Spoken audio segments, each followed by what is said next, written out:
Hello viewers, আসসালামু আলাইকুম। তো সকলকে ডিজিটাল নারেটর চ্যানেলে স্বাগতম। তো বন্ধুরা, আমরা অনেক সময় দেখে থাকি যে আমরা বিকাশ অ্যাকাউন্টটি লগ ইন করতে চাচ্ছি কিন্তু লগ ইন হচ্ছে না।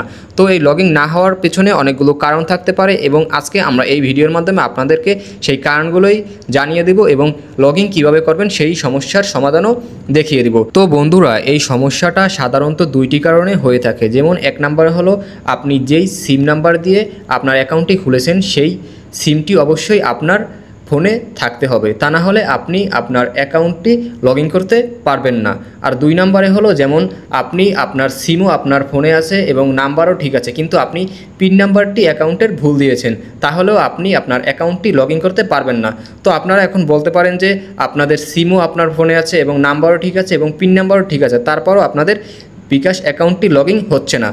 তো এই সমস্যা যদি হয়ে থাকে তাহলে আমি এখন দেখিয়ে দেবো যে এই সমস্যার সমাধান আপনারা কীভাবে করবেন। তো এটা করার জন্য আমাদের প্রথমে যে কাজটি করতে হবে সেটি হলো বিকাশ অ্যাপ থেকে বের হয়ে যেতে হবে। তো বিকাশ অ্যাপ থেকে বের হয়ে যাওয়ার পর আমরা আবার বিকাশ অ্যাপের কাছে চলে যাব।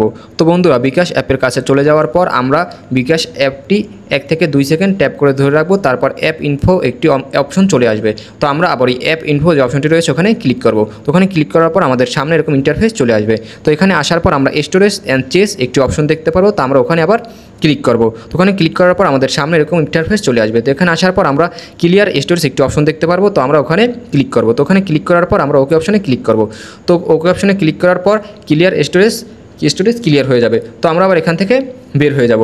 তো বন্ধুরা, এখান থেকে বের হয়ে যাওয়ার পর আমাদের কাজ শেষ। তো বন্ধুরা, এখন যদি আমরা আবার আমাদের বিকাশ অ্যাকাউন্টটি লগ ইন করি আমাদের নাম্বারটি ঠিক দিয়ে এবং পিন নাম্বারটিও ঠিক দিয়ে যদি লগ ইন করতে চান, তাহলে এবার আপনারা আপনাদের বিকাশ অ্যাকাউন্টটি খুব সহজেই লগ ইন করতে পারবেন। এখন আর আগের মতো কোনো সমস্যার সম্মুখীন আপনাদের হতে হবে না। তো বন্ধুরা, এটাই ছিল আমাদের আজকের এই ভিডিও। তো বন্ধুরা, আপনারা যদি এরকম সমস্যার সম্মুখীন হয়ে থাকেন তাহলে আমি এই ভিডিওতে যেভাবে দেখিয়ে দিয়েছি এভাবে করলেই আপনারা এই সমস্যার সমাধান খুব সহজেই করতে পারবেন। তো বন্ধুরা, আপনাদের কাছে যদি আমার এই ভিডিওটি ভালো লেগে থাকে তাহলে অবশ্যই আমার এই ভিডিওতে একটি লাইক দিয়ে দিবেন এবং আপনাদের বন্ধুদের কাছে আমার এই ভিডিওটি শেয়ার করে দিবেন এবং আমার এই চ্যানেলটি আপনারা সাবস্ক্রাইব করে রাখবেন যাতে করে এরকম আরও নতুন নতুন ভিডিওটি আপনারা আরও পেতে পারেন। তো বন্ধুরা, সকলকে এই ভিডিওটি দেখার জন্য ধন্যবাদ। আসসালামু আলাইকুম।